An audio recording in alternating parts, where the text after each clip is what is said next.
that are not on the agenda. So if a matter is on the agenda and you want to speak on it, please wait until that matter is called, and then you'll have your opportunity to speak on it. The time limit is 5 minutes per person. Are there any members of the public who are present who wish to speak on a matter within the district's jurisdiction that are not on the agenda? None? Marissa, any? Yeah. Okay, very good. Next is the consent calendar. These are expected to be routine and non-controversial, going to be acted at one time unless amended items withdrawn by the board, by a board member for questions or discussion. Does any board member wish to withdraw a matter from the consent calendar? No? Okay. Are there any public comment requests for matters on the consent calendar? Marissa? Ted has his hand up. Okay. Ted? Yes, can you hear me? Yes. Okay, thank you very much. I'm going to speak very briefly, quite frankly, because I have another meeting I have to go to, another important thing that has been on my calendar for at least 6 months. So I'm sorry, I'm not going to be able to stay to the end. I have sent a letter to approximately 5,000 people. Most people will have received it. If they haven't, they should ask their neighbor to send them to it. I asked that it be posted on this site. I don't think it's been posted, but if it has, it is the germ of my comments. My basic comments go to the health of LACSD, which I have watched closely since about 2002. The item that was supplied for this particular agenda is a monumental tome of figures and facts showing what it has done, will do, and proposes to do. And I want to commend it for its honesty, if not the fact that the truth is hidden within a lot of facts. But I have in the letter we sent out, I sent out with Garen, attempted to convince. Speaking on the consent calendar, is this a matter on the? Did you want to speak, Mr. Wurm? I am talking about LACSD in general. If I mention today, it does not mean that I'm doing a monologue about today. I'm talking about the health of LACSD in general, which is indicated by documents that have been posted by LACSD in the past, in the present, and probably in the future. So I think we can consider this to be public comment then, not on the consent calendar. This is public comment. And Thank you, Ted. You've now allowed me to speak for about 1 minute of 3 minutes and 18 seconds, the rest of it being your interruption. So please don't interrupt me because I have a lot of things to cover in the remaining 1.5 minutes that you've allowed me. Ted, I was just trying to clarify on what matters you're trying to. Stop my clock, please. Ted, Mr. Wurm, you're would you not like to make a speech? Please make one and then let me talk. Stop my clock. Ted, you're not running this meeting, and so please go ahead and proceed. You have publicized that you have approximately 21 million coming in each year and approximately 20 million going to be spent next year and 89 million over the next 5 years. At this rate, you will go bankrupt. If the district cannot find this money, then the ratepayers are going to have to pay it. If the ratepayers have to pay this money, LACC is not going to get its $1 million subsidy each year. That means the 400 members, 350 regular members and 50 social members are going to have to pick up a bill of $27,500 a year. That means that their dues will increase about $2,200 a month each. I am trying to wave a flag. The district is spending money like a drunk on a bottle. Like a drunk on a bottle. You don't have that money coming in. The ratepayers don't have that money coming in. You need to realize this. I don't think there's any hope for it because in the past, the lake has been sold on being pure water. You have destroyed that. The lake will never recover. So now we're going to recycle water sales in order to make your budget meet. Once this becomes a recycle depot for the surrounding area, the panache of Lake Arrowhead will go down the drain, the potty, literally. you will be Lake Potty Pot, and the real estate industry will cave. And this will become a ghost town. The only way that's going to stop is to get rid of this board, and the public has to do that, and to re-examine the management. And that's what I'm here to say. And you need to act now and act quickly. And I don't think you can act, but the public needs to act. Thank you. Thank you for your comment, Ted. I'm sorry, mine is public comment. Okay, Thank you. Michael Schultz, correct? Yes, that is Okay. correct. This is our opinion, and we are here to make sure that we, the full-time residents of Lake Arrowhead and other full-time residents of our surrounding mountain communities are represented by LACSD. We do not want to be left behind or come in second place behind the STRs and the outside investors who don't even live here. They just own property. We, the full-time residents, use the water every day. Also, Gary Vartanian and Ted Heyck do not represent the full-time residents of our mountain communities. In fact, they don't even come close to representing us. They don't speak for us. And they never speak about the full-time residents of Deer Lodge Park or Rim Forest, only about Arrowhead Woods. Garen's website, Arrowhead Woods Informed, caters to the STR outside investors and owners. At first, we thought LACSD was throwing us under the bus due to Garen's letters. But after researching his research, his allegations towards LACSD have been misleading, and this is just another takeover in Lake Arrowhead. It has been 4 to 5 to 6 months of blistering half-truths and misleading perceptions about LACSD. And Garen still hasn't found anything regarding negligence with PFAS. The smear tactics of destroying one's reputation or livelihoods have gone from bad to worse. Garen now states we must consider not only a new board, but also new management. What we need is to acquire federal, state, and local funding. LACSD is in the right direction by trying to obtain that $25 million grant, which we would not have to pay back to assist us with tackling this PFAS.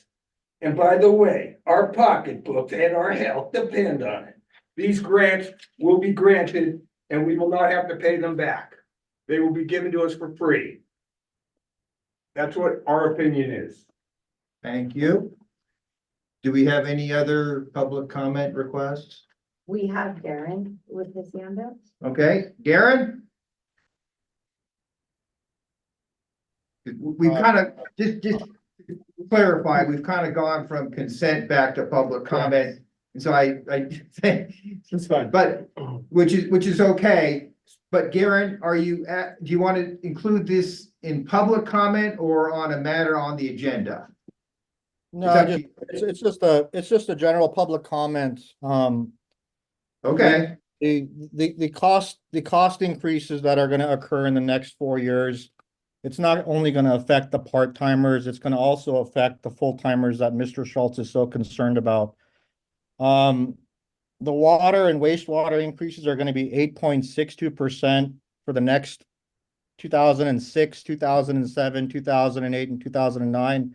It affects everyone, including Deer Lodge Park, Rim Forest, all of Arrowhead Woods. So this unbridled spending, the board needs to consider curtailing this rate of spending that's occurring. You guys are outpacing inflation, and the full-timers, you guys are essentially the people that are there, the middle class individuals who are trying to get by with everything else that's going up in price. You're pushing them out of Lake Arrowhead and having them to sell their properties and move away.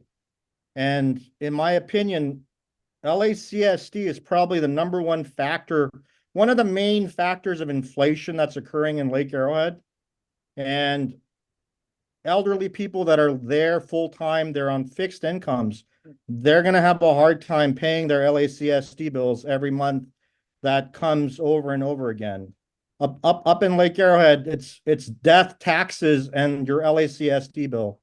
So I'm pleading with the board to look at the budget and see what you can do to slow down the rate of increase that's occurring. Because the full-time residents and the part-timers were both getting sticker shock by 8.625% increases that are gonna come down the pipeline for the next 5 years every year. That's my general comment. Thank you. Thank you, Garen. If our rate increases are set through a different process than this budget, is that accurate, John, or That is correct. Okay. The rates are set by an independent third party, correct? so that we don't have an input on that. But And that's in compliance with the California Constitution, correct? it absolutely is. Yeah, But in addition to that, the figure that Mr. Vartanian's pointing out is not correct. He's adding the two figures. So the water is scheduled per this rate study to go up 5.02%. The wastewater by the three, I'm sorry, I should have it right here in front of me.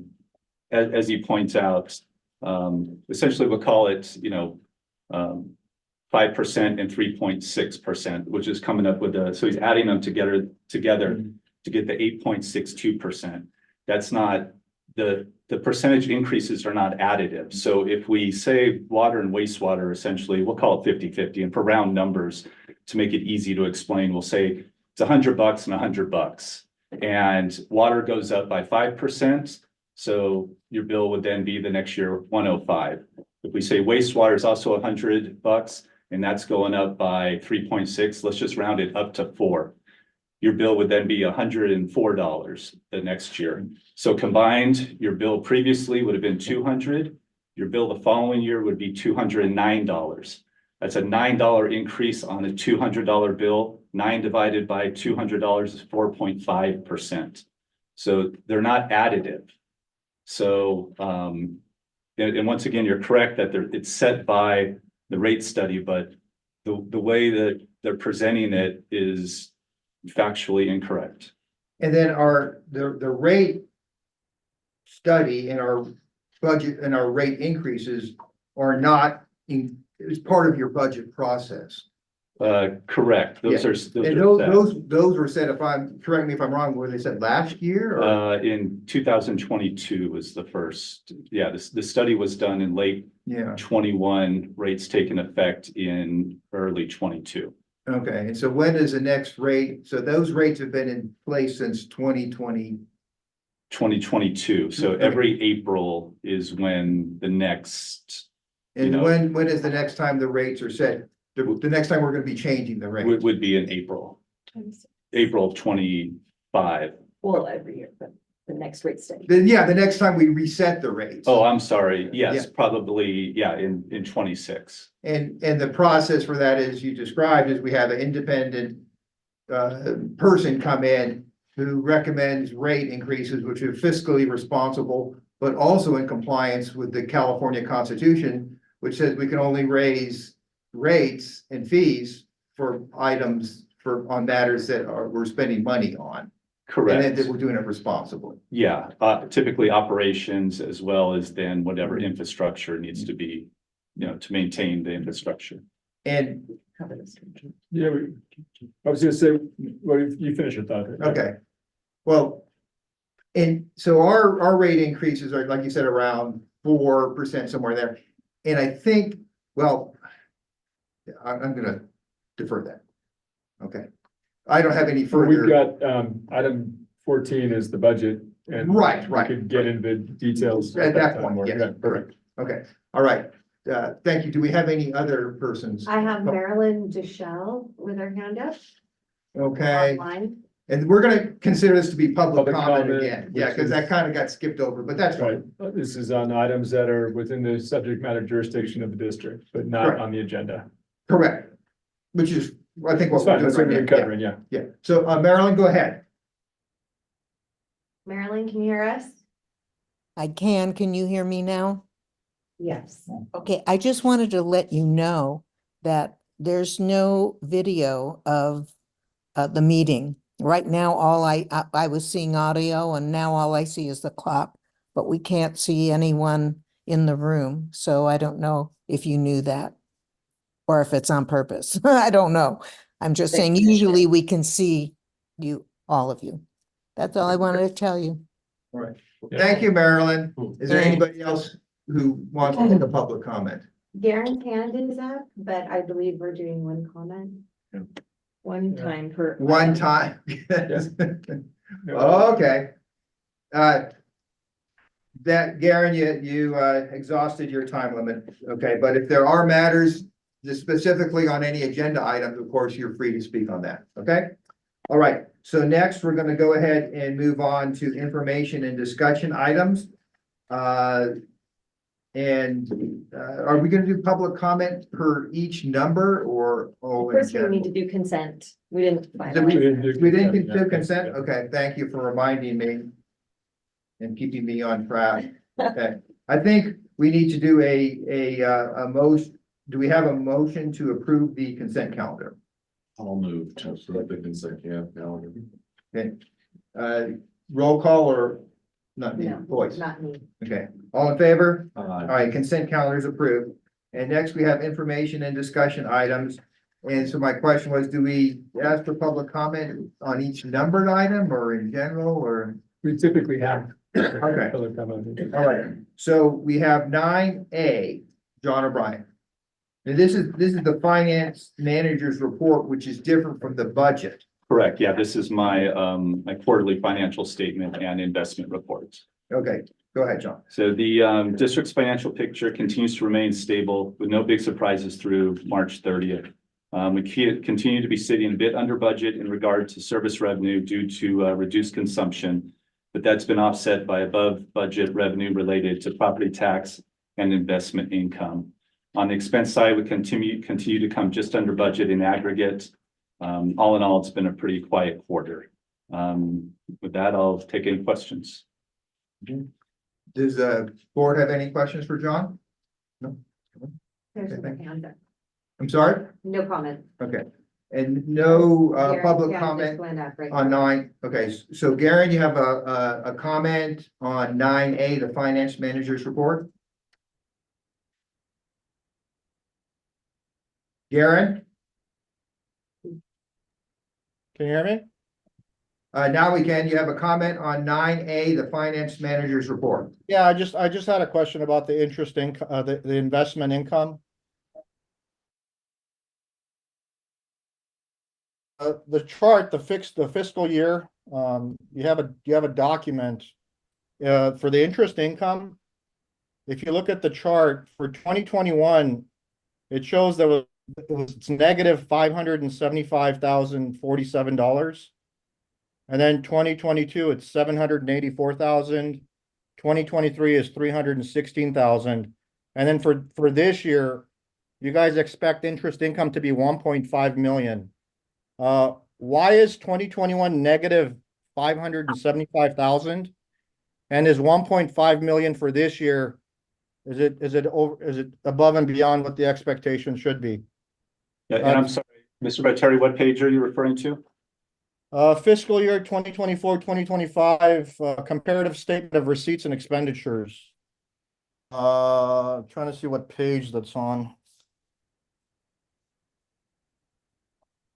President Wurm, Yeah, is this a budget matter? this is, No, it's the interest income. It's an investment income question. Let's see what it's. yeah, and I would just, maybe to set the table for the rest of the meeting too, so. Public comment is public comment period. You can ask a question, and if you're done with your question, we'll let you know that ask if that's your comment. And it is optional for the board and or staff to respond. You certainly have been, and I think that's nice in many ways, but it's not a Q&A where you get to ask 20 questions and get 20 answers. I'm asking one question and it's page 207. So I think that's on the It's on the budget. budget. Yeah. So, Garen, Okay, I'll wait. Thank you. okay, thank you. I appreciate that. You're welcome. All right. Any other questions on the finance manager's report? None. No, okay. Thank you, John. Next we have the operation manager's report. Thank you, Mr. President, members of the board. This is my information item where I give a report and an update on water delivered in the current calendar year. So we'll see on page 55, is where I do the analysis. A few things jumped out. Through the 4 months of 2024, consumption's down about 9.4%. Lake draw is very similar at this point, through 4 months as it was last year compared to 2023. Wells to the system, we have slightly less groundwater production up to this point this year. We have been without 2 of our wells, 2 of the biggest producers, but we recently put well 2 back online in the beginning of May. That was on May 2nd. And we're hopeful that we will get well 5, our biggest producer, back online sometime within the summer. We recently had that pump and motor pull, the TV camera inspection done. We had the video assessment, and we are getting ready to go out to bid to get that well mechanically and chemically cleaned and rehabbed and get put back online. So looking forward to that and getting better numbers with the groundwater extraction going forward. Clawa purchase, we just recently turned Clawa 1 on. That's the Brentwood Oakmont connection. That was on May 22nd. We turned that on, and that's typical this time of year where we take some water on the Bernina side, and it's for the Clawa overlap area. So we're just taking 50 gallons a minute there. And recycled water deliveries, I mentioned at the last meeting that recycled water deliveries commenced on Monday, May 20th, 2024. Pressure test, annual inspection, everything went great. Flushing, so we're delivering recycled water currently to the country club. And that's what I have for my report, so I'll gladly take any questions if you guys have any. Any questions or comments from the board? Any public comment requested? No. None. Thank you very much, Matt. And then we have number 10 information item. Again, Matt, this is the PFAS update. All right, thank you, Mr. President, members of the board. So this is the monthly PFAS update we've been doing. Attachments include the sample site map that we've been including every month. Along with that, on page 58 of your packet, you'll see the samples that have been taken, which samples are available, the results if they're available or not. And once the results are available, we either provide them in these packets or we also put them on the website. So you'll notice, so we received the final draft of the preliminary design report from Dudek for the PFAS treatment options, and we're going to discuss that next. It's the next information item. We also had a phone meeting with Dudek to kind of discuss path forward and trying to get this design to project. And we also had a phone call with Battelle where we discussed additional sampling analysis and locations. So you'll see on that same page, the bottom set of samples that said May 2024 to be determined on those samples that they had recommended us take. Those were actually taken today. So those were taken today and they get put in a cooler, specially packed with PFAS-free bags full of ice, and those get shipped across the country for analysis. So that'll probably be at least 3 to 4 weeks before we have results on that. And those will be shared once those become available. During that phone call, Battelle shared some information regarding PFAS and fish. That's on page 67 of your packet. Kind of interesting. Through discussion, you know, we learned that, let's see, if you're on the following page 68, you'll see where it shows the do not eat thresholds from various states across the nation. So not all 50 states have these thresholds even in place, but our highest sample result there's 3 fish taken, and the highest result was 34.6 parts per billion of PFOS. And if you look here, so do not thresholds vary anywhere from 25 to 800 parts per billion. So we're at 34, and that was 1 of 3 fish caught, and the other ones were much lower than that. So all over the place, very interesting to kind of start understanding and learning about the fish levels and do not eat thresholds. And so that's all in the packet. So you have any questions about this packet, I'll take them, and the next item, we can talk more about the preliminary design report for PFAS equipment in a little more detail, but. Any questions from the board? Who sets each state sets their own, I believe so. who in the state does that, do you know? I do not. California doesn't have it. Public health, probably. Probably, Probably Department of Public Health, but then EPA may come out with their own someday. We don't have one yet. It's so new. I'm just curious. Okay. Any other questions, comments from the board for Matt? Public comments, anybody? We have Garen, with his hand up. Garen? Just a really fast question. On page 60, you have the more data that you provided for the PFAS results. Blue Jay Bay on February 6th was non-detect. And then Blue Jay Bay again on April 17th came back with total PFAS of 16.7. Is there any explanation to that? We don't have an explanation. We did ask them to re-extract the non-detect result that we had. And so if I can recall, we got that back and we resampled it anyways. I couldn't tell you what the differences were between the two or why. Okay. All right, thank you, Garen. Next, we have information item number 11. We had another. Oh, sorry, okay, go ahead. Sorry, it's Ted. Ted? Am I correct in understanding that the district has not yet determined how PFAS are getting into the lake? You are correct, Ted. Any other questions? No, that seems self-explanatory. All right, thank you, Ted. Any other? None. Done, okay, very good. Information item number 11, again, Matt.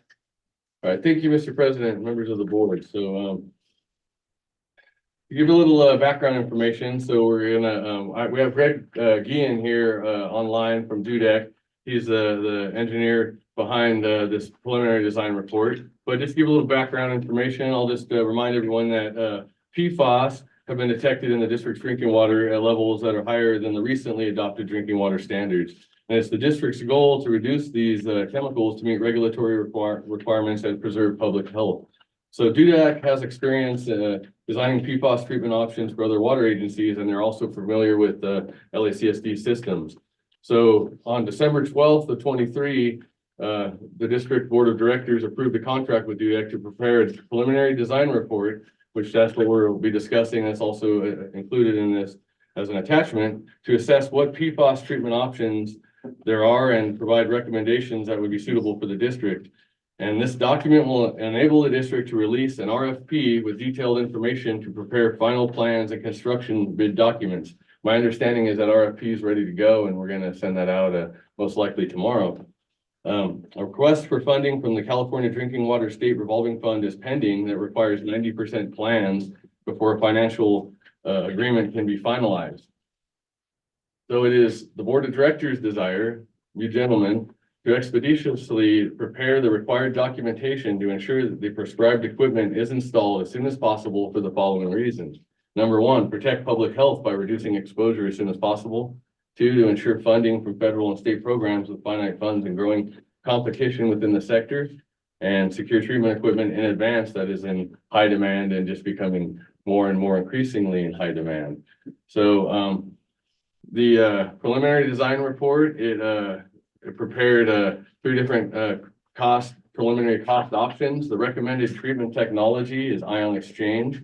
So the 3 facilities we're looking at is Cedar Glen Treatment Plant, Bernina Water Treatment Plant, and we had them take a look at the ion exchange plant. But at this point, I believe we're gonna kind of put that on hold based on our groundwater results. So the Cedar Glen Treatment Plant preliminary cost option is about 3.9 million, and Bernina Treatment Plant's about 8.9 million.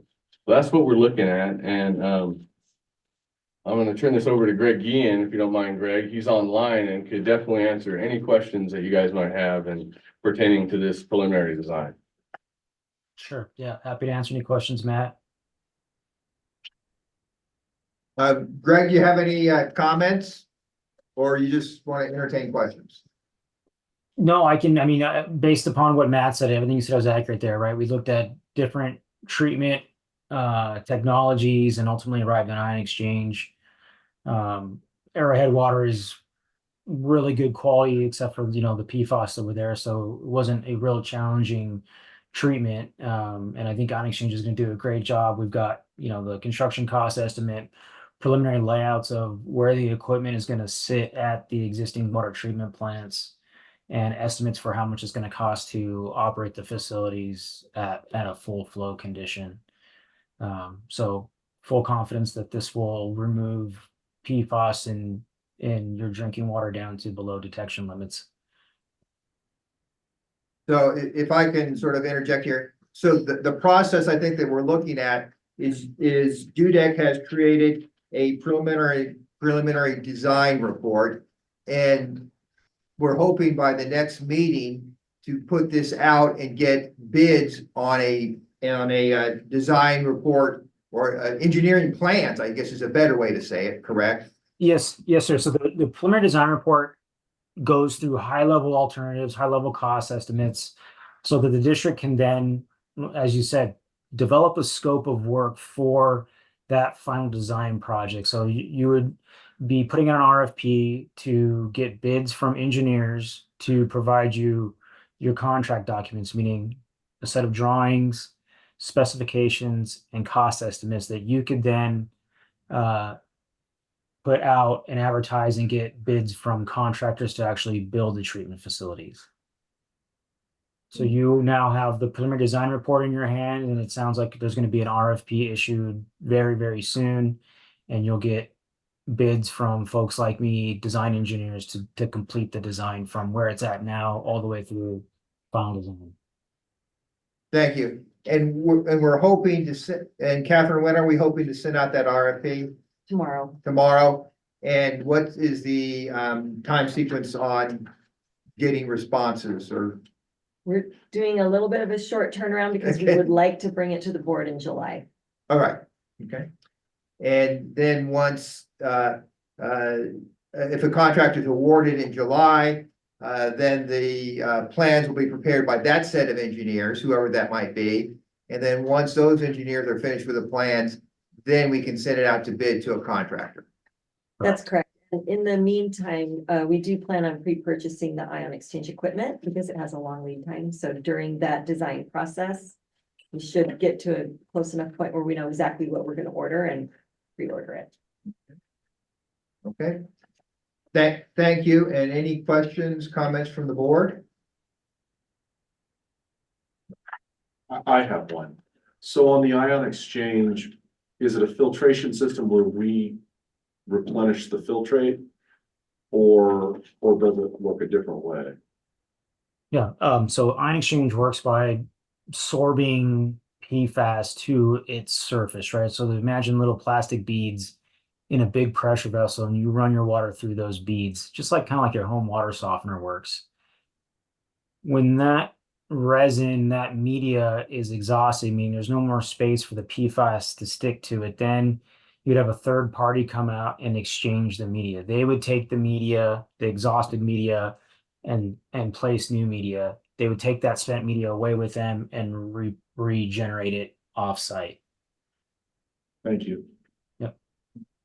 Okay. Any other questions, comments from the board? Public comment? Ted has a comment? Ted? The question is simply, do you have any plans to design a procedure for lowering PFAS in the lake? Answer to that is no. Any other? No. No, okay.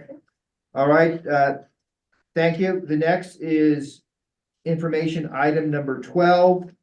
Review results from water supply drought resiliency value planning study. Catherine.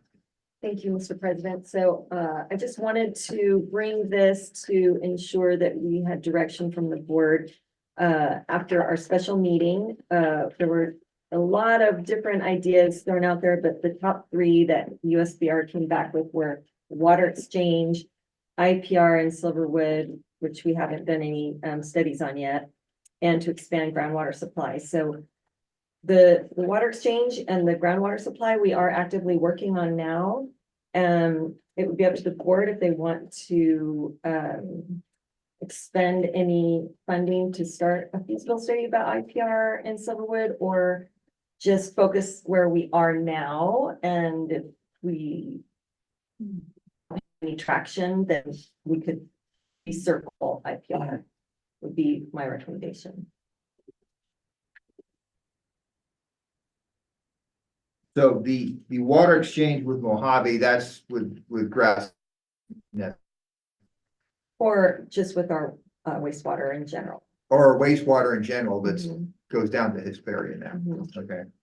And groundwater, of course, as wells. Yes, And the Silverwood indirect potable reuse that was sort of a new idea generated Yeah. by our free at no Yeah. cost to us. Okay. Yeah.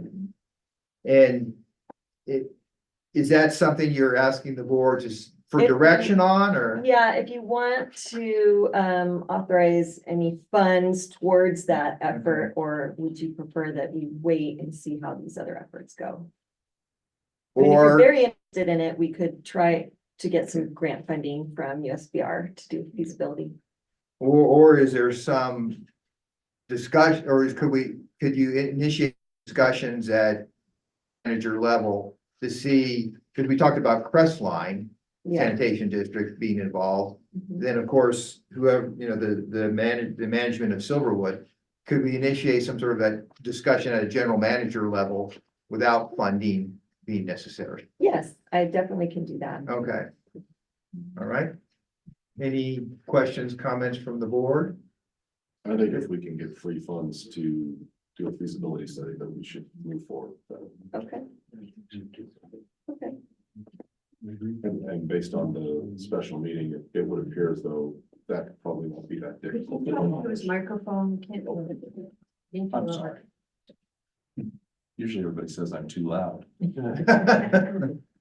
Based on the special meeting and our discussions with the folks from the federal and state agencies, it would appear as though we should be able to obtain those funds for a feasibility study. So I think we should take the steps, in my eyes, take the steps to obtain those funds so that we can work towards the IPR. In Silverwood. In Silverwood, Yeah. yes, in Silverwood, let me be clear. Okay, well, we'll look into it. Okay, Is that something also that you mentioned Crestline's water districts that have cost share or something with them or else? Well, Crestline Sanitation, yeah. potentially could benefit from this project as well. Any members of the public who are present have a comment on that or question? Online, we have Ted. Ted? I don't have a comment, no. Oh, Oh, okay. I'm Any- gonna lower his hand then. Okay, Garen? Garen, On page 169, you guys posted the PowerPoint presentation that the team from Colorado put together. The team leader was Del Smith. He was the professional engineer that he gave the 9 different alternatives on what we can do with the recycled water and other options like putting up dams or drilling wells. There was a question that I had last month. Alternative number 6 was drill additional wells to increase LACSD's groundwater production. As you may or may not know, the city of Big Bear, they run the whole entire city on 50 wells. The water that's actually in Big Bear Lake, it doesn't belong to Big Bear. It goes down to Redlands and other people own that body of water. So on this chart that the team put together, for the wells, it says advantages. Well construction costs are relatively low. When Mr. Smith made that statement, Mr. Wurm, you then interjected and said, well, the wells cost us $1 million to build. I'm just curious. I want to learn. I've spoken to people that drill wells and different diameter wells with different depths. What is this cost of $1 million? Is that the cost of the well, or is it something else? Because based on what the well drillers are telling me, it doesn't cost $1 million to drill a well. And the Colorado team said the cost of drilling wells are relatively low and the maintenance is low. So can there's conflict there with the information. Can somebody there tell me what the cost of a well is, and if it's an expensive adventure, or is it a, relatively low cost endeavor? Thank you. Okay. Matt, do you have any, what I can say is based upon, we've been drilling wells for 10 or 12 years, and that was my estimation is about what they cost, but I could be corrected on that. Maybe we could look it up and get back to you. Well, You think that would be I smart thing to do? prefer not to just off the cuff come up with numbers. okay, maybe what we can do is provide that at our next meeting. Sure. How many wells we've drilled in the last 10 years and what the cost has been. Yes, Okay. we can do that. All right, let's do it that way then. Thank you, Garen. Okay, next is any other, Yes, so we have two comments. So Ted's hand is back up again. Yes. Ted, you have a comment? go ahead, Ted. Yes, that just reminded me, I did look it up after you made the comment, Mr. Wurm. And the wells were all authorized while actually you were on the board most of the time. And the cost of the wells up at LACC, according to all the district documents that I read, was $100,000 each. Well, That's just I what might have been mistaken then. But we'll try to get the accurate information at the next meeting. Okay. Okay. All right, any other? We have Roberta Rinda. Roberta, Hi there. Can you hear me? yes. Yes. I don't know whether this is even a concept that is workable or anything, but the whole thing with Nestle and them, extracting the water off the mountain, has anyone ever thought to put together all the different water districts on the mountain to approach the state?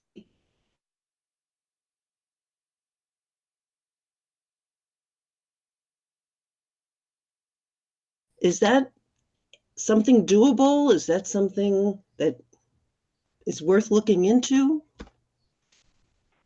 Just putting it out there, folks. Sure.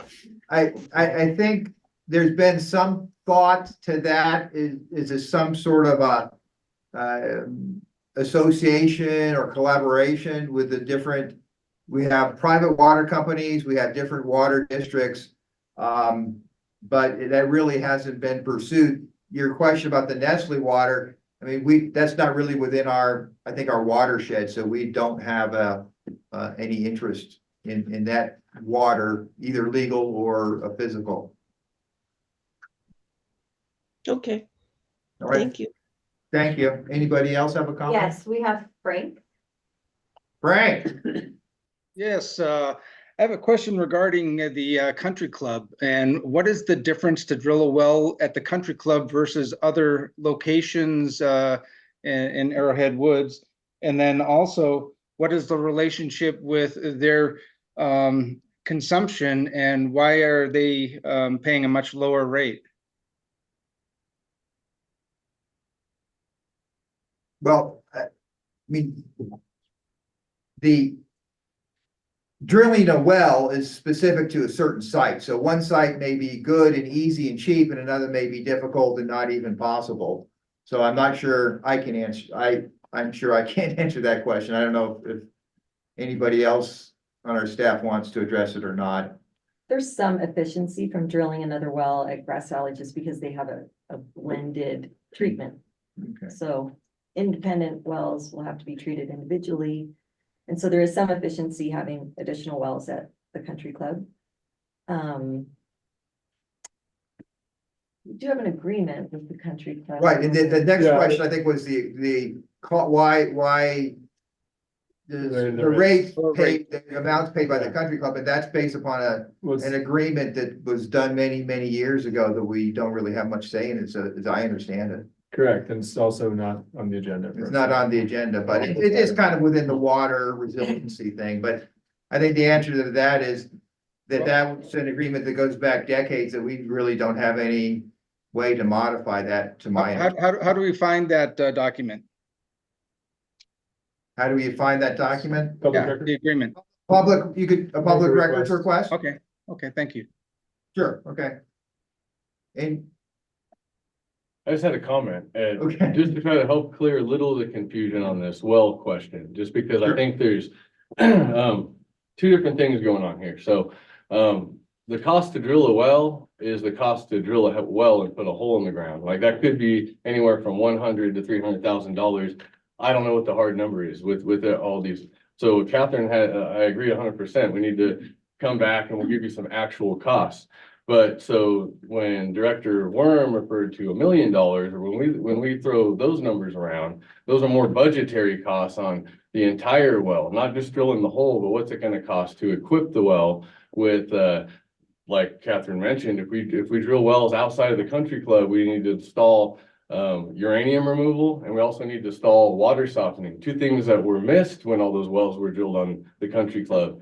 So at $100,000 a piece, we had to come along and put in an ion exchange treatment plant over there. And there's plenty of cost associated to that, along with the blend line that needed to be installed to bring the water from the country club to Bernina, to blend it, to bring the hardness down, because we got a ton of complaints within the immediate area. So there's a cost to punch the hole that your well drillers are telling you, and there's a cost to complete the project, which is far more than punching the hole. So equipping the well, installing the treatment, it includes chlorination, includes a chlorine contact tank, and the piping necessary to get it to point A wellhead to the distribution system. So that's the difference between the two costs. They're kind of two separate conversations, but just wanted to throw that out there so that for a little bit of clarity. and I should add, wells are something that the district does actively pursue. We have the lake water, which is our lowest cost and our best quality. But the next really is wells, and we have been doing a lot of well drilling, and we actively pursue it. And so among the three, it's one of the alternatives that we really focus on. And it's not something that we don't want to do. It's something we do want to do. And wells are very challenging up here, drilling in decomposed granite and hard rock. And it's different than say Big Bear in their valley and the basin they have there. So I can say that there was a report done in 2003 that lined out a bunch of these wells on the country club and said, if you drill all these wells, you're going to get X. Well, after 10 years of operating those things, it's been about 20 years now. But after 10 years, I was able to sit and take a look at what those reports said, and we didn't get X, we got Y, which was half of X. So that increased the cost of that groundwater twofold, twice as much as was stated in that report. So you can't just go off of what reports say. Well, we deal with real life. And so when we are going to budget for a well, we have a roundabout budget for $1 million based on what we know and what we've encountered during the process. Whole different animal dropping one more well over on the country club. Yeah. Thank you, Matt. Anybody else? Yeah. All right, very good. We'll go to information item 13. Catherine, your general manager's report. I don't have anything else to add. Do we have any questions or comments from the board In general, on the general manager's report? No? I thought it was very good. Okay. Very good report. We have no, Thank you. okay. Any public comment on general manager's report? No. All right, very good. We're gonna go ahead and move to action items. The first is the budget, number 14. John. Thank you, President Wurm. Starting on page 177 is this month's report related to our upcoming budget. As a reminder, the district prepares a biannual budget in accordance with California code. And this is the fourth monthly meeting we've had regarding that budget. There were only two material changes to the draft since the board saw it last month. One being an increase to the budget for purchased water, and the other an increase of the budget for electricity. Unless the board has questions, I'd ask that the board approve the 24-25, 25-26 draft budget in preparation for the final budget to be presented to the board for adoption at the public hearing that will be incorporated into next month's board meeting.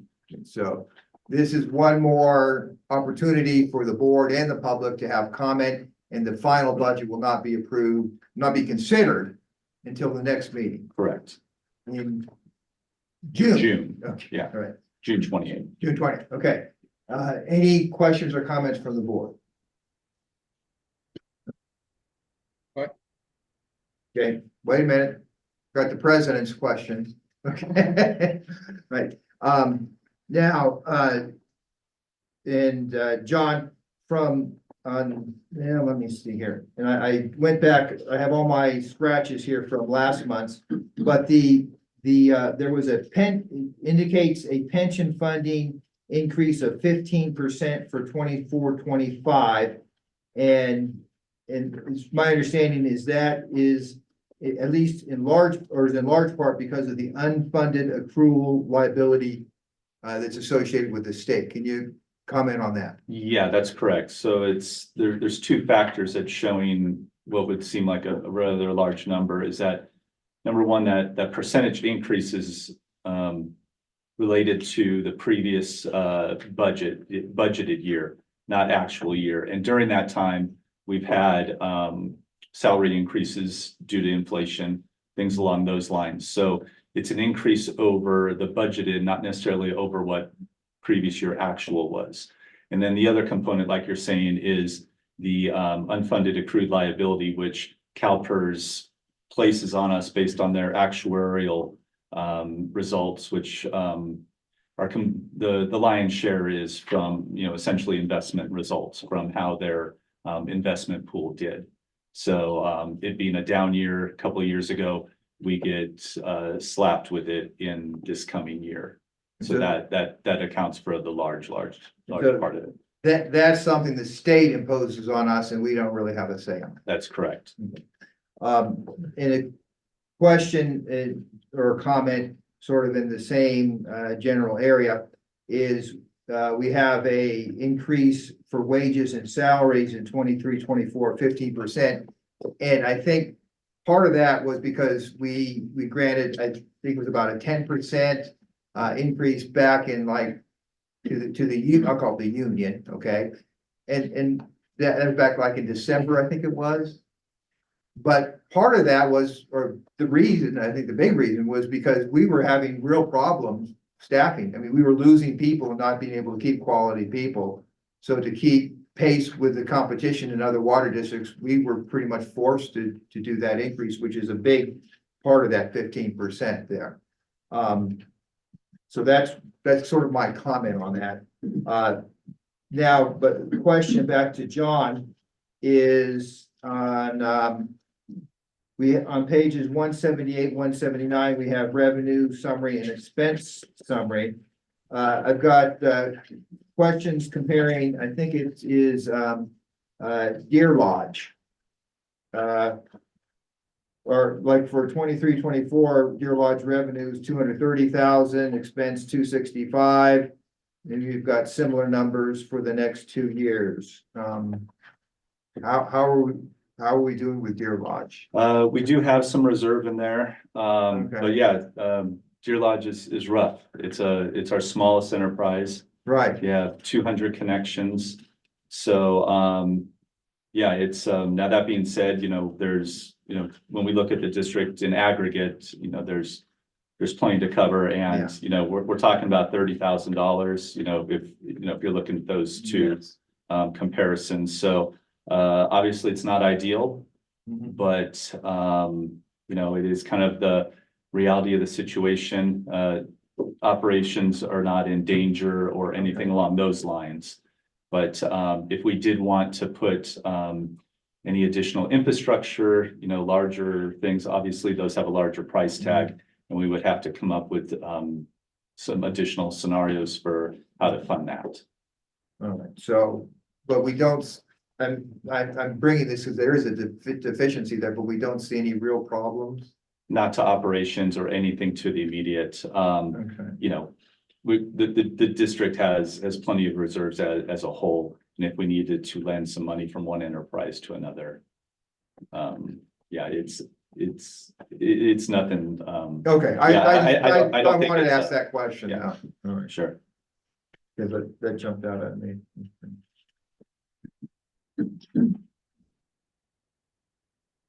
And then and some of the, and I think we kind of, and perhaps I know the answer to that,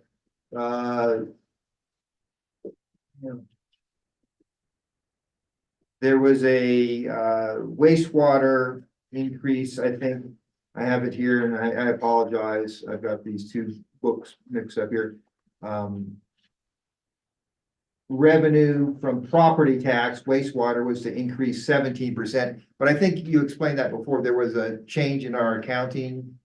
Well, once again, it's the way the wages kind of seem outsizely large against us. This was revenue from property tax. Right, so the kind of the same principle is what's working for us on that. Yeah. Meaning that 17% is compared to the 2022 or 23-24 budget, which was done over 2 years ago. Real estate doing fantastic, Yes. which means our property tax has been fantastic. So It's going back like 2 years. yeah, exactly. So the 17% is based from that, but that being said, we still are projecting that that we will still have pretty robust property tax coming in. And then you do have significant amounts in the budget for PFAS for water treatment. Yes, that's obviously still, you know, a bit of an unknown. We're working on trying to figure what that is, but yes, we do have sums that are earmarked for that in both the first and second year of the budget.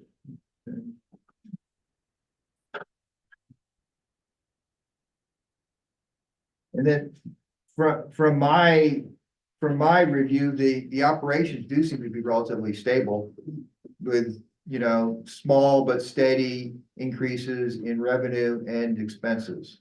Is that? Yes, a couple things.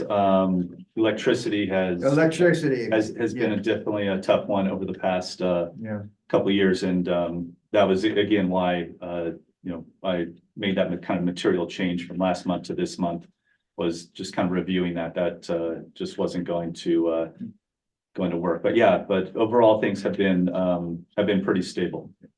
And then we do have increases in some sense due to purchase of water from Clawa for possible blending with PFAS, but also if we have to go offline for our PFAS construction.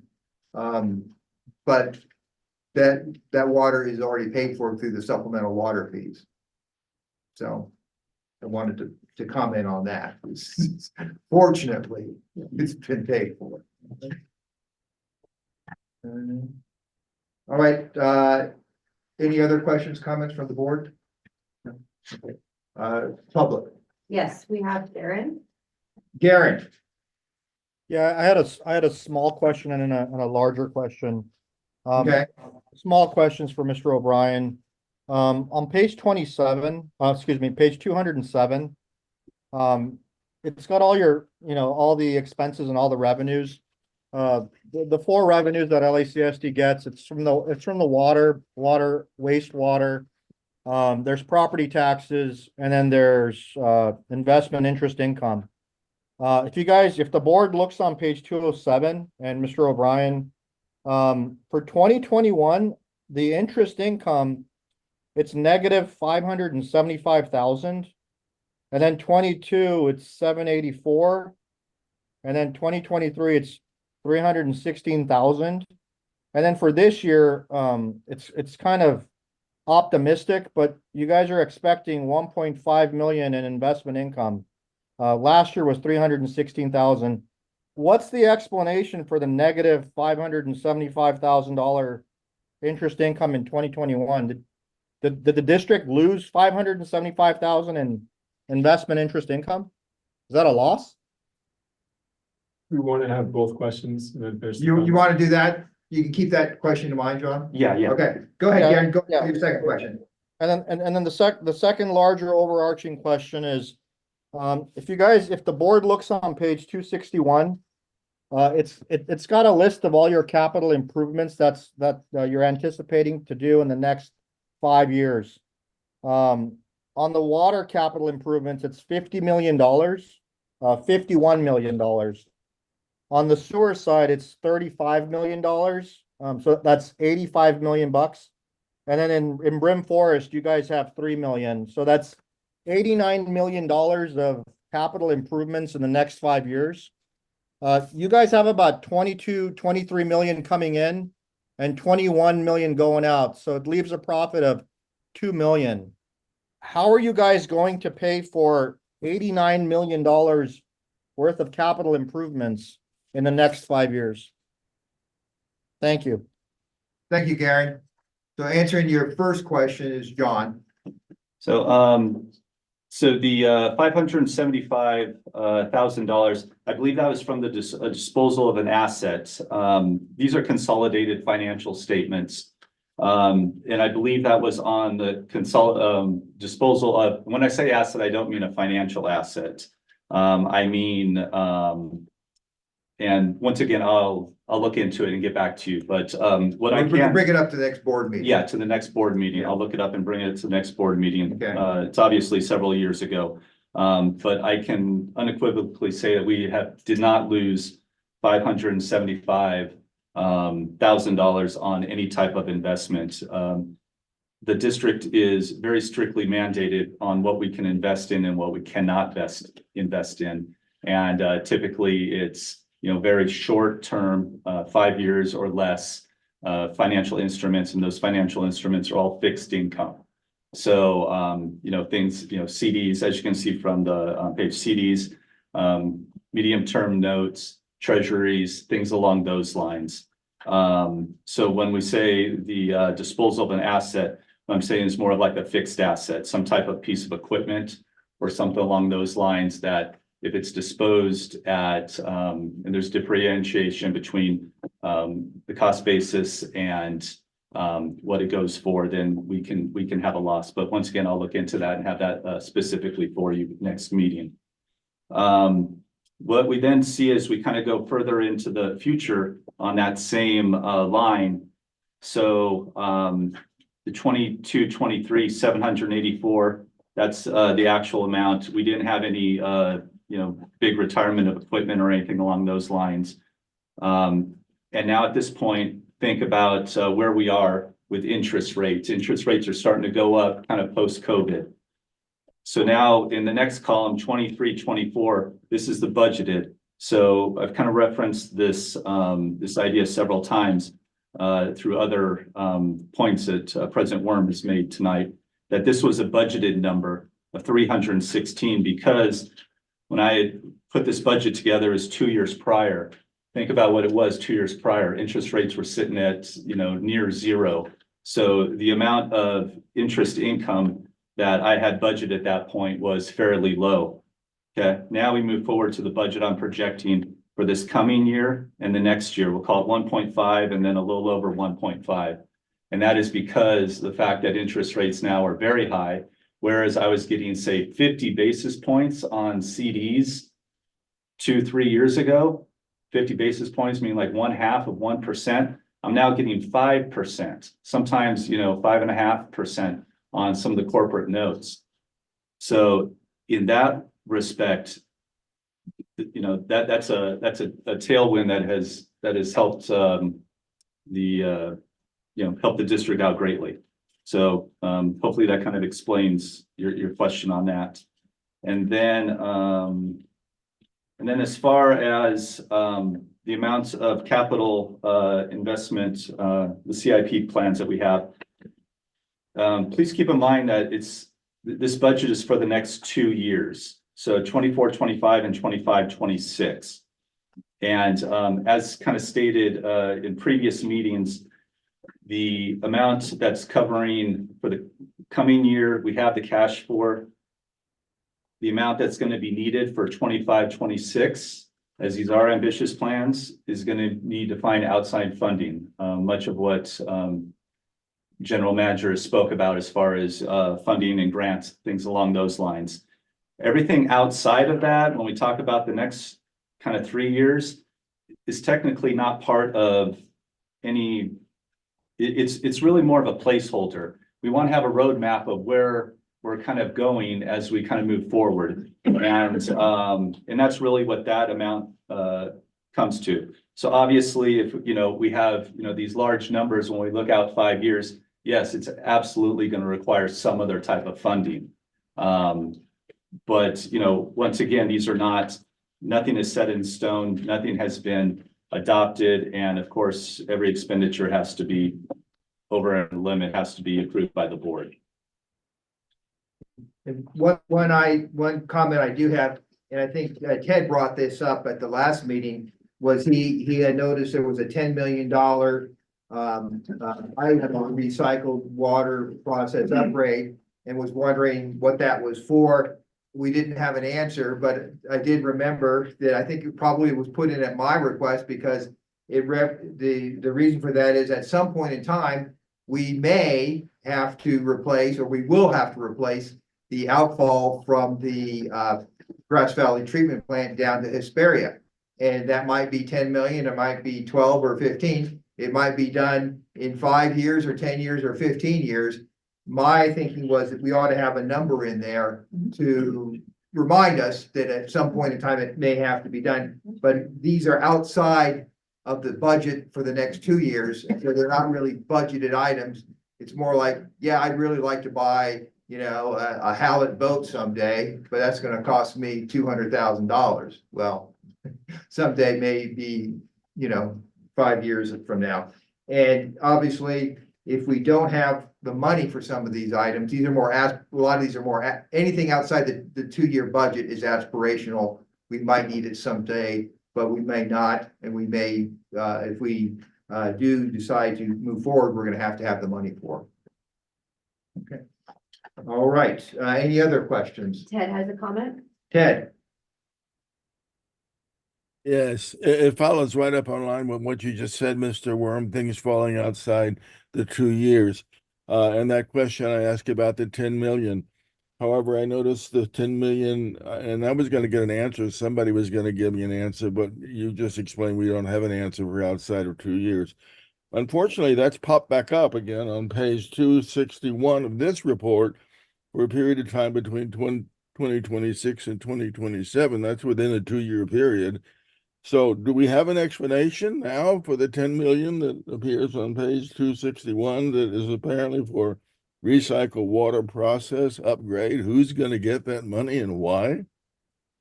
I think I just gave it. Yeah, Mr. Heyck, that's in the 3rd year. 26, 27 is the 3rd year? 24.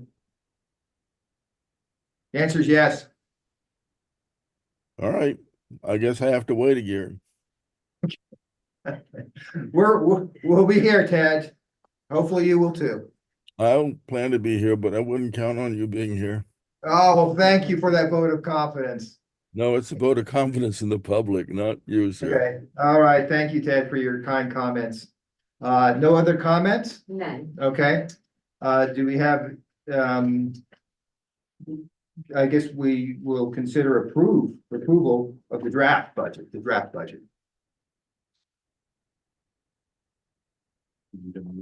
Motion. Yeah, we need a motion, I think. I'll move to approve the fiscal years 2024, 2025, and 2025, 2026 draft budgets. I'll second. Okay, do we need a roll call vote on this? No. Okay, all in favor? Aye. Aye. Okay, the draft budget for 24, 25, 25, 26 is approved and will be considered at the next meeting on June 28th. 28th. Oh, I'm sorry, I'm gonna be up on that. All right, so get your questions ready, folks. All right. Item number 15, consider awarding construction contract for village service lines replacement. Scott. Thank you, President Wurm and members of the board. Before you is an action item to consider awarding a construction contract for the village service lines replacement, project 249. And to give you a little background on this project, you may recall I reported on it in my last month's quarterly report. This project comes from us from our field ops. The village approached us to let us know that they were going to be doing some resurfacing project in the peninsula area of the village. And this is just an ongoing efforts to improve the aging water infrastructure. We've had quite a few leaks in there over the last years. It's old steel pipe. So our plan is to go in there ahead of them, replace the steel with poly. We're also going to relocate the meters into our water easement, which is better than how it is now.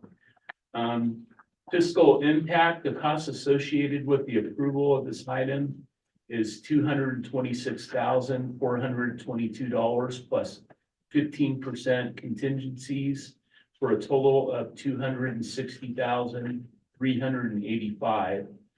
And the total project budget is $287,725.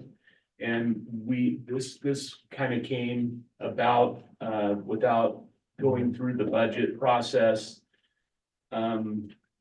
So we're looking at $260,000, $385 for construction, and $27,340 for engineering, inspection, and other related costs. And this will be coming out of our water capital improvement plan. We went out to bid last month. We had 4 contractors bid on the project, and Pacific West Underground Incorporated was our lowest, most responsible bid. And with that, it's a staff recommendation that the board of directors award a contract for the construction of the Lake Arrowhead Village Water Services Replacement Project 249 to Pacific West Underground for their low, responsive, and responsible bid of $226,422. Authorize the general manager to execute the contract, and authorize the general manager to approve change orders for the project as required in the field during contract time, not to exceed 15% of the original amount. So I'd like to take any questions that you may have on this project. I have a question. How are these bids so, I mean, they're so drastically different? And I mean, I don't understand how. I mean, there's $450,000 between the bottom and the top. I always thought is I'm sorry, 350,000. You know, when I do bids and I get bids back from contractors and they're way above triple, quadruple the engineer's estimate, those are the contractors that really don't want the job unless they can get it for that. That's been kind of my experience with that. Any other questions, comments? Are we satisfied for the bidding process for this? Yeah. Okay. Right. Public comment? None. None? Okay, no, all right. We'll entertain a motion.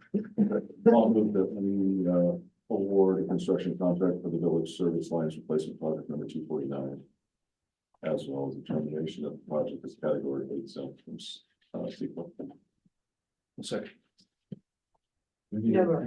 All in favor? Aye. Aye. Motion is, or the contract is awarded. Okay. Thank you. Thank you. All right, next is item number 16. All right. Which is awarding a contract with California Computer Options to install internet technology at the corporate yard. Thank you, Mr. President. So this item is essentially what you stated, computer options to install the necessary infrastructure to connect the courtyard to our overall network at a cost of $32,384.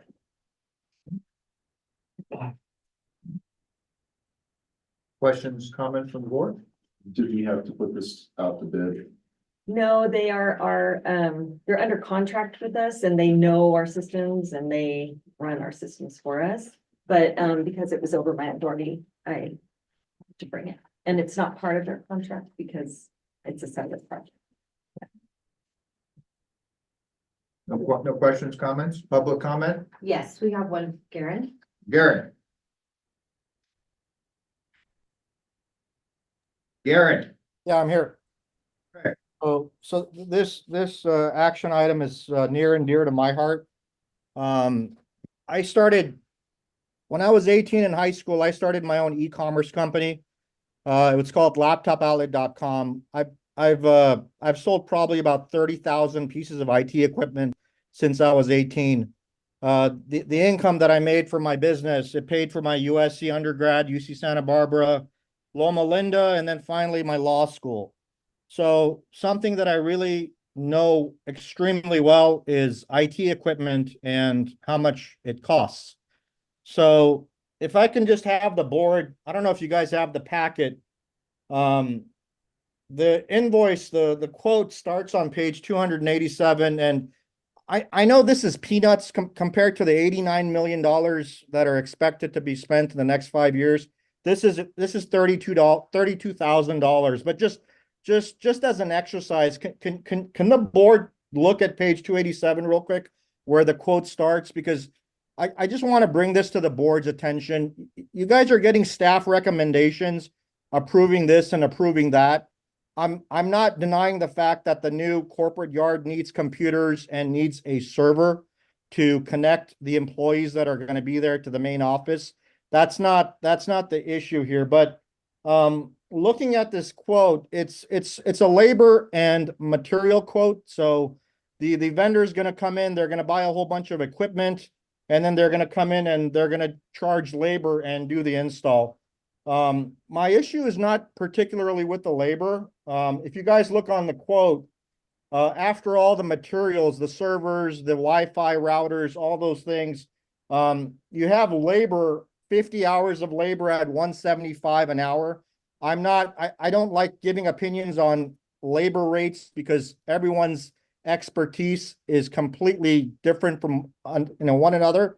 So there's room, you can charge pretty much whatever you want for your labor rate if it's reasonable. But just going down these items, which I am keenly aware of, page 288 starts off with a 3-layer ubiquity switch. So a switch is basically a router that you have in your home. It allows multiple computers to be connected to each other. The quote says $1,347 for 3 of them a piece. You can go on Amazon and you can buy these for $950. Okay. So just going down the list, then you got the little Wi-Fi hotspots that are going to be all over the place. Those are $200 a piece. You can also go on Amazon and buy those for about $130. Moving right along, there is a power backup, APC Schneider power backup. If the power goes out, the computers stay on so the data doesn't get erased. There's 3 of those at $1,000. Those are about $700 a piece, brand new. Here's a couple more. There's a rack. So just imagine a metal enclosure that the server goes into. That's $1,900. You can get that for $1,200 brand new. The big ticket item that really caught my attention is so Dell makes servers and corporate entities like, you guys and everyone else.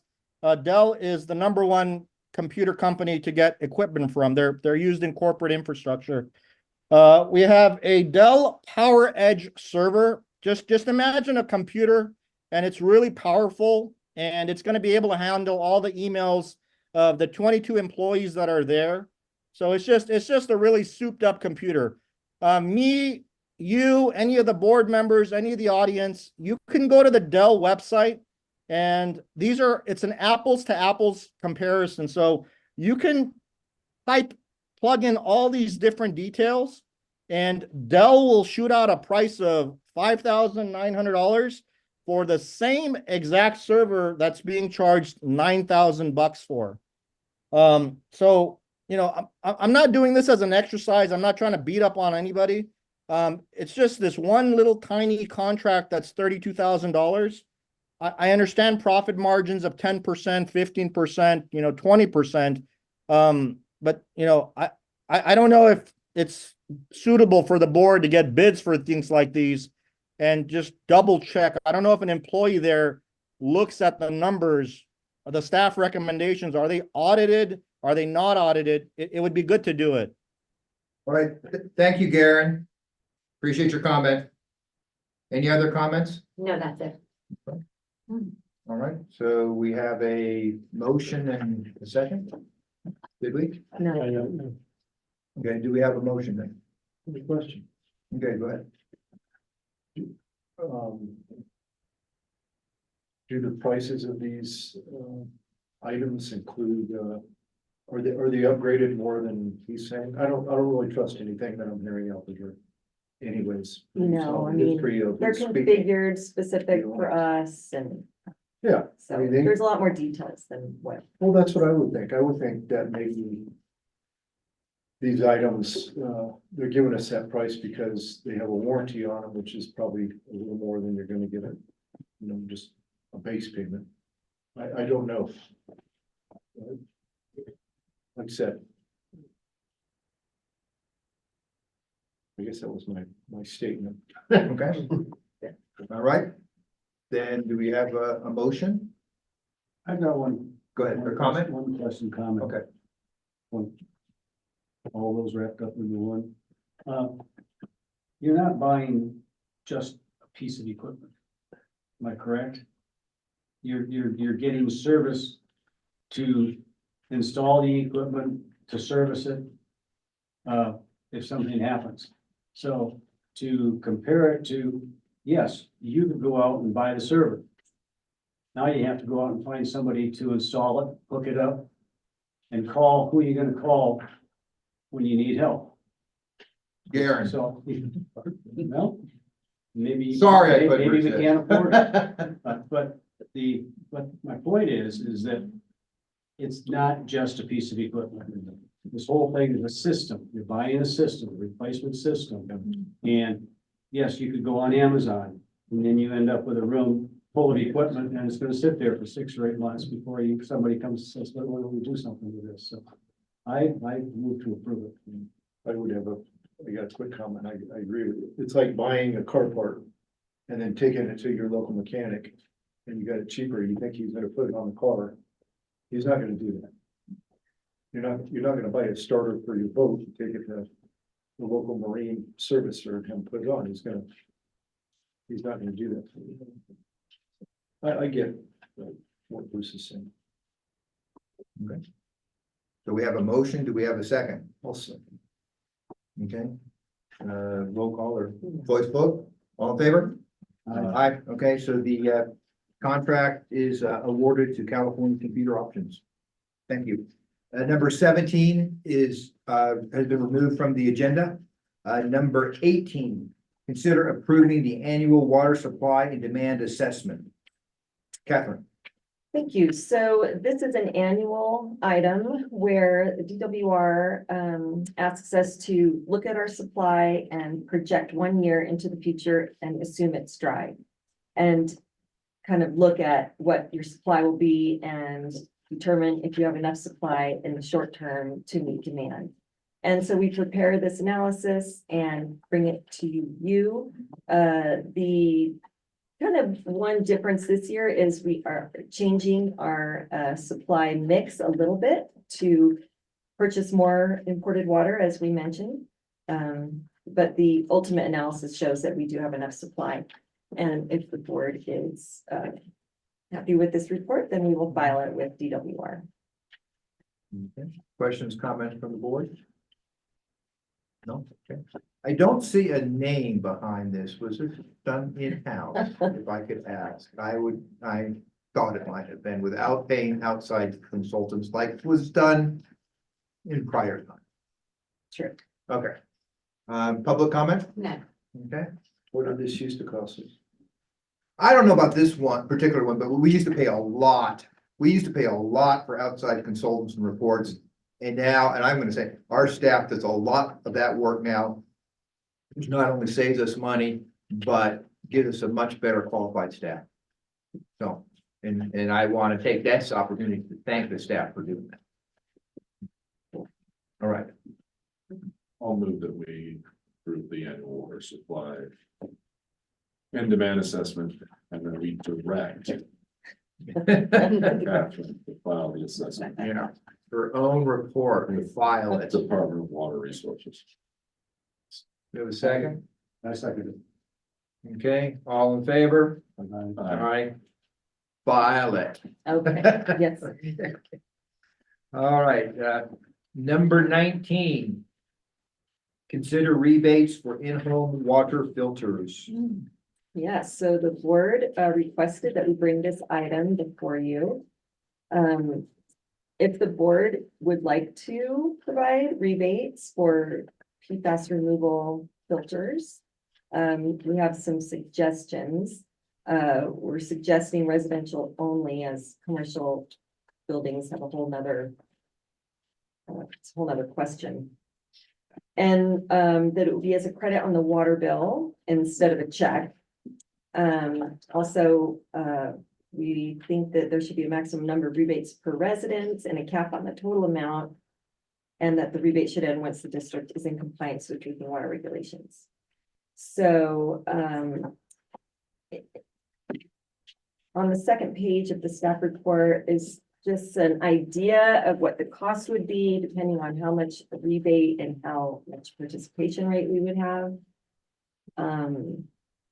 And then the very last page has some examples of some NSF certified water filters and the costs associated with them. Same thing.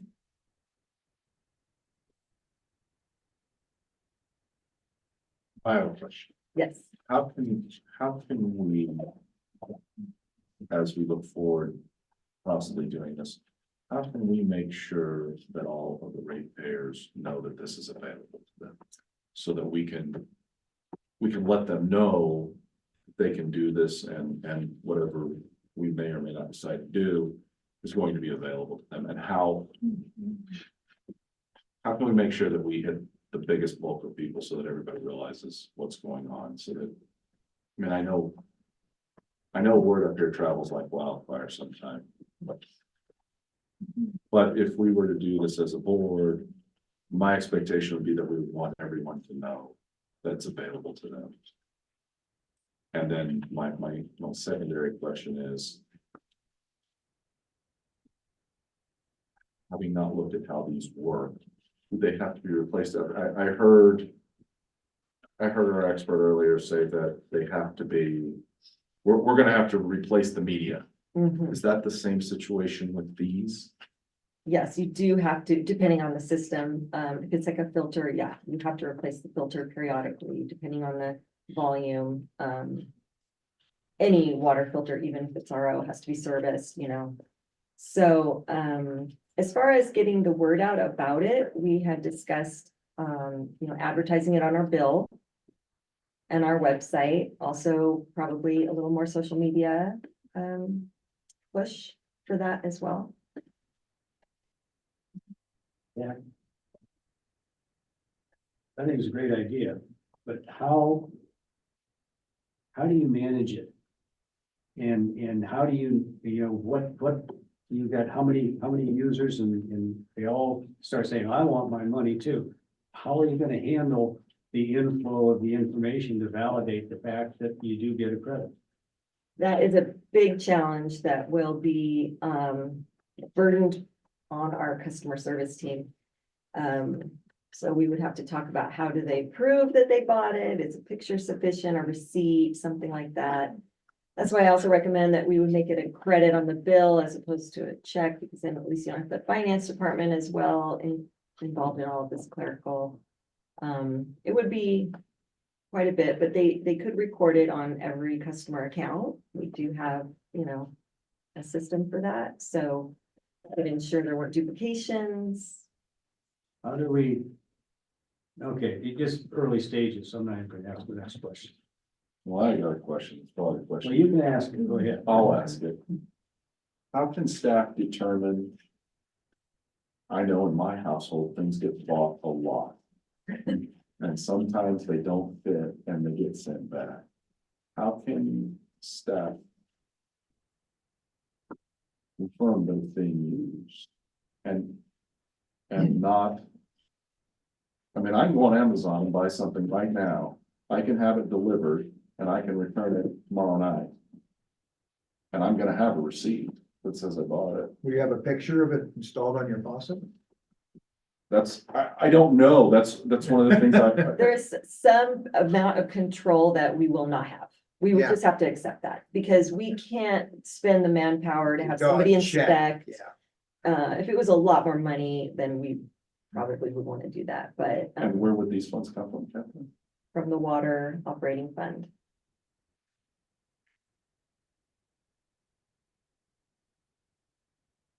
I think it's a good idea to look into. And it's a good, and if you can make it work, I think it's a great idea. But I think it has to be prioritized also. In terms of your time and staff time. And realistically, okay, you end up with a customer base that's extremely happy. And the life of their filter may be 12 months. Well, I have a thought of how to do that. Okay,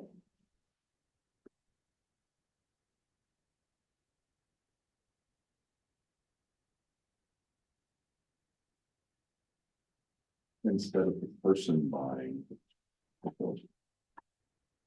A request could be made through the district. And the discount would come directly off whatever the cost was.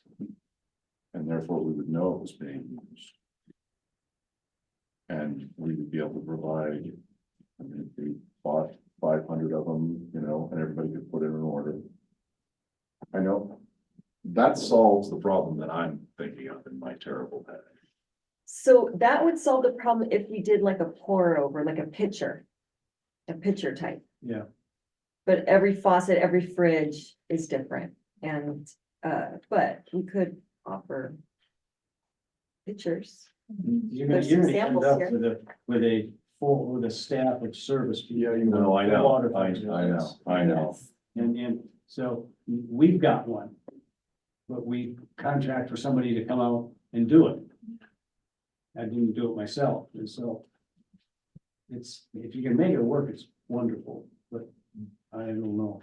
I've got a suggestion / comment or thought is it's a one-time, you know, I mean, I would say $100. We cap it at a certain amount. I'm suggesting $100,000, which would fit within 10%, 12%, 13% of the district. Then if once the 100,000, if it was exceeded or you know, consumed, then we could come back and consider more depending upon the circumstances. And it would be a one-time. One order. time, no, hey, I ran out of filters, I need another credit. It just, because some of these I'm looking here are under $100. So somebody could buy one for as low as $18 and then, you know, use it for 2 or 3 years, and you might have filters that are gonna cost you, but that's gonna be on you. So that was my thinking, is just so sort of along the lines of you done, it's a credit on your bill. You send in a receipt, maybe a picture, if that's what you think, staff thinks would be a good idea. They get $100 off their bill, and it's a one-time thing. We do it up to $100,000. And then if there seems to be more interest or we want to do more, we can do more. And up to $100, you mean? Up Or are to- you suggesting that if they paid 18, they'd get a full $100? No, I'm suggesting Up to 100. no, I'm suggesting they get 100. Oh, okay. Okay, and then that would To take pay care of for all their filters. filters. Yeah, so we don't say, hey, here's $18 off the bill.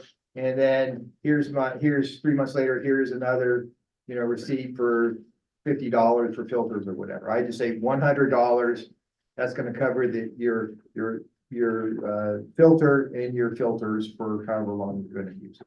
How do we know they've done it?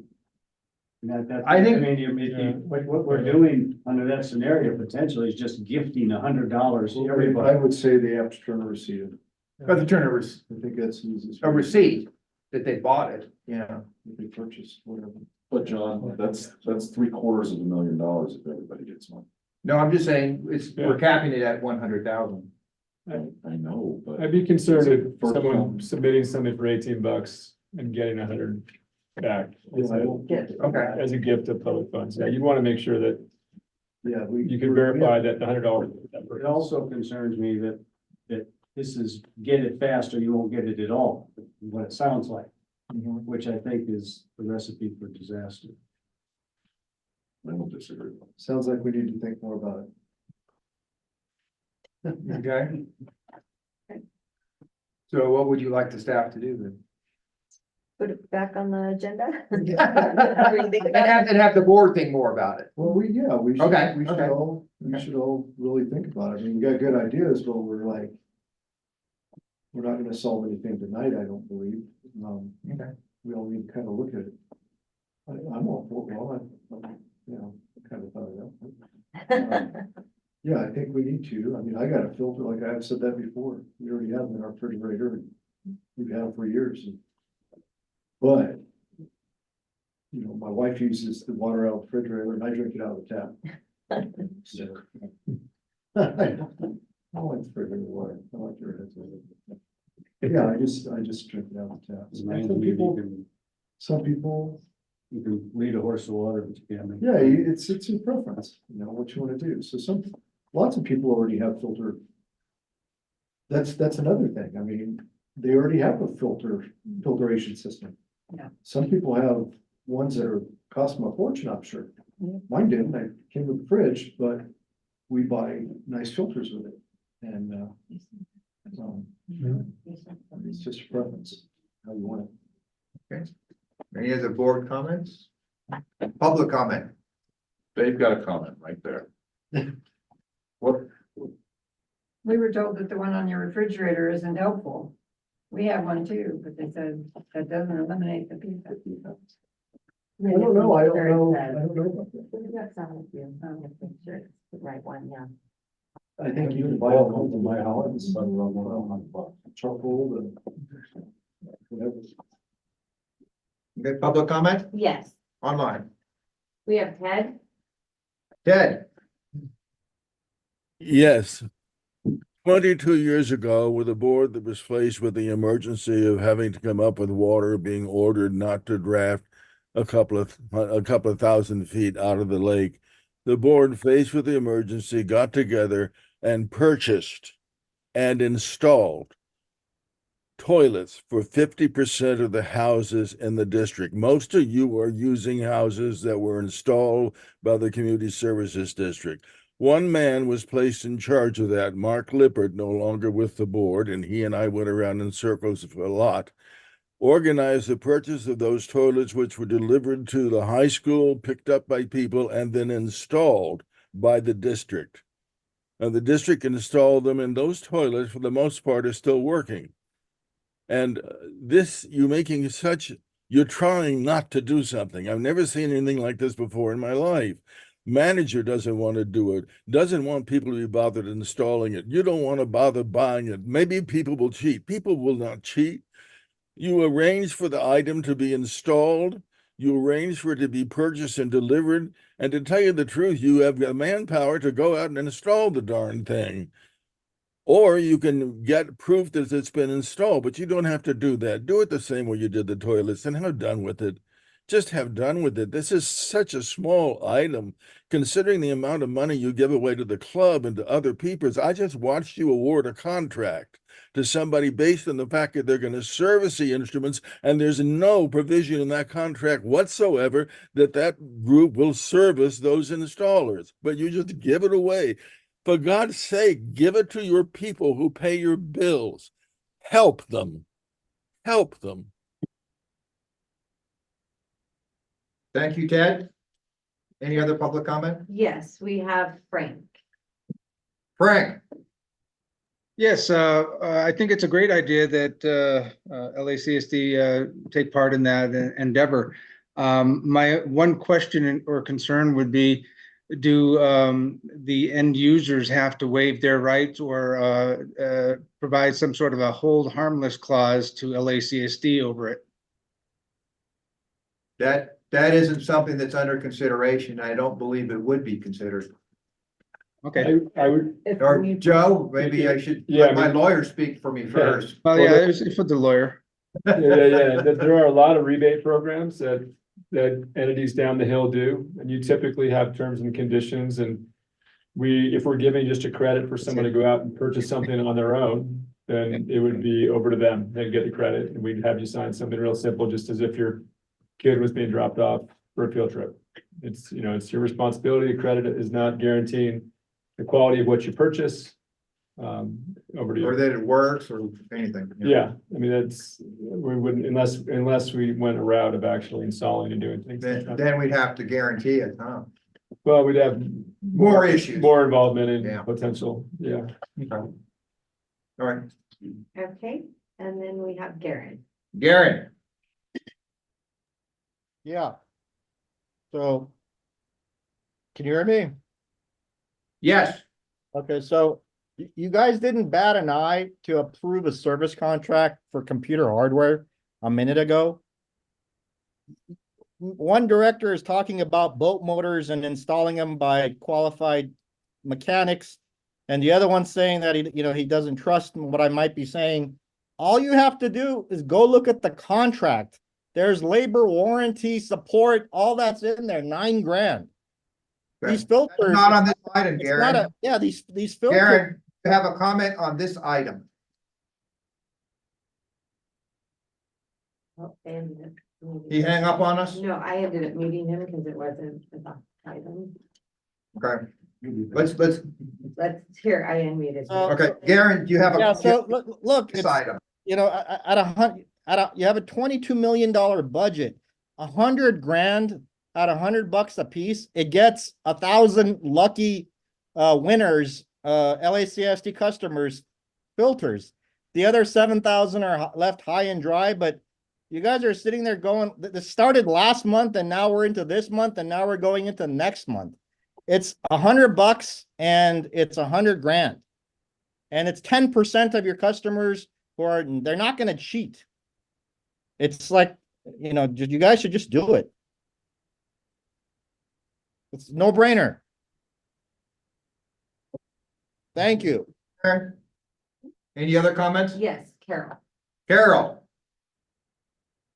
Can you hear me?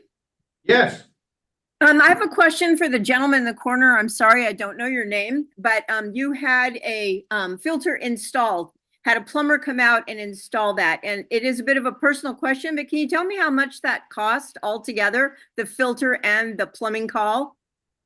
It was done 7 years ago. And no, but I can tell you it was done by Culligan. So so you don't have an answer on that. I Okay, don't have that, an answer and to it the cost of this. just one other thing to say, it seems to me that the water bill pays the salary of the people that work in the office. So to call reimbursing or rebating your customers a burden to customer service is an insult to your customers. Thank you. thank you. Any other public comments? That's it. Okay, all right. So I think the sense of the We board, had one come up. okay, Roberta, Roberta, yeah, running down. Roberta, Hi, there was a program a few years ago, I don't know, it still could be, where I believe you gave a rebate for those that had automatic sprinkler systems put in, something like that. And you just had to show the receipt. Nobody questioned you, like, oh, are you going to put this at a different house? Or are you going to put it here or what? And it was great. I mean, that worked great. You just submitted it and it was paid for. I guess there was a certain limit to it. So you've already done this. You should be used to doing a rebate. Just follow it again. $100, I think, is a marvelous public relations thing that you do care about your customers and you're willing to help them until you can set up, the big facilities. So I vote yes. Thank you. All right.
Sweet spot here.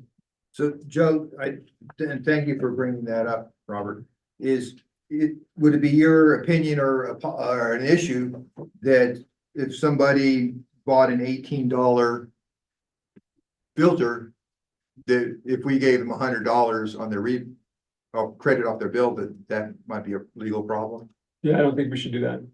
Unless the commitment is that they're going to purchase more, but that gets kind of, we're all honest people, but that's pretty difficult to enforce. We wouldn't be able to enforce that. Yeah, I would recommend that it's up to a certain amount, and Okay. most people I would assume are likely, and it depends on if you include cost of installation, you could, Or if you So bought if you an got cost of- $18 filter plus $80 worth of filter. Yeah, and you just have an up to amount and then Okay. reimburse them, and if people spend more, they get the full $100. Okay, all right, thank you.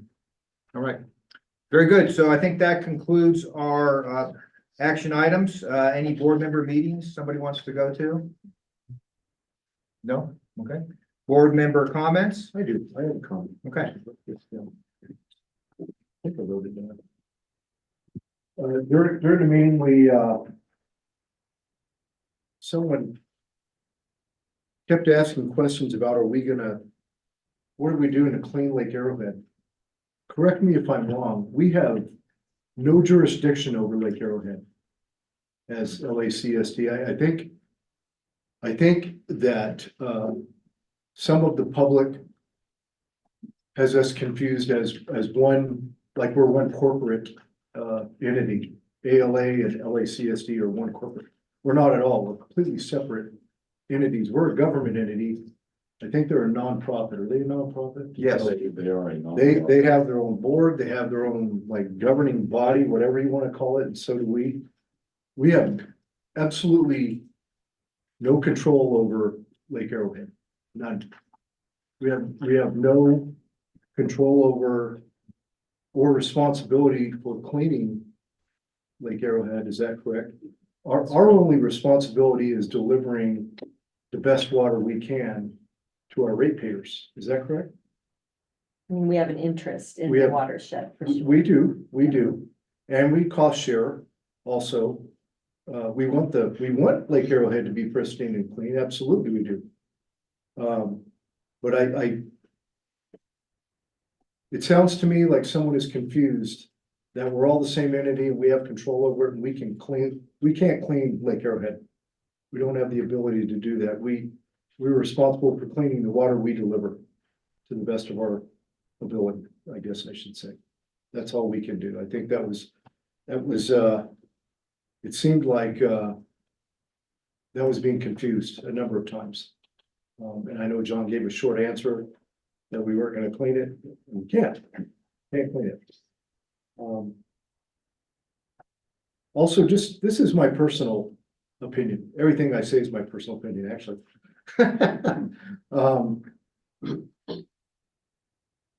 I find it somewhat disrespectful that we use first names with everybody. If people are gonna refer to us by our last names, we should refer to people calling by their last names, just out of respect. I think it's somewhat demeaning. That's just my personal opinion.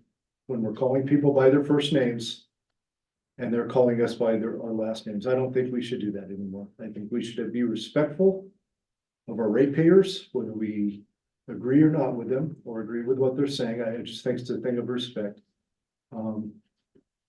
Because we do that with each other. And that's just my opinion on things. In the future. If you think we should, we'll do it. If you don't, then it doesn't matter. But I think that's just a thing of respect with me, that we should refer to people by their last names or their title, whatever it is. That's my 2.5 cents. Any other comments from the board? No, okay. Then we're gonna go ahead and close the open session. We have a closed session matter. Joe, do you want to speak on that? Yeah, thank you, President. We'll go into closed session for the item that's on the agenda, which is conferences, labor negotiators, employee organization, managers, supervisors, and employees unit, confidential employees. And do we expect to report out any actionable? We do not. Okay, all right, thank you. See you, John. Thank you for coming, George.